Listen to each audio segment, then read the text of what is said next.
What's up guys, you're watching Sid Gaming and today we are going to talk about the PS4 error NP-41772-1. It's activate as a primary, so you just go to the settings. Here we are, and then account management, and here scroll down, and the last activate as a PS4 primary PS4.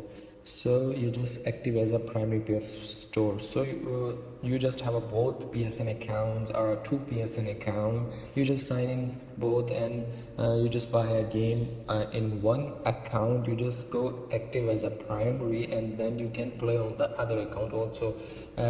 If you have your friend and he have a games, you just sign in his PSN account and active as a primary, then you just open your PSN account and you can play it. So simply that's how you can download it and play it on your PS4. So that's how you can do it and active as a primary.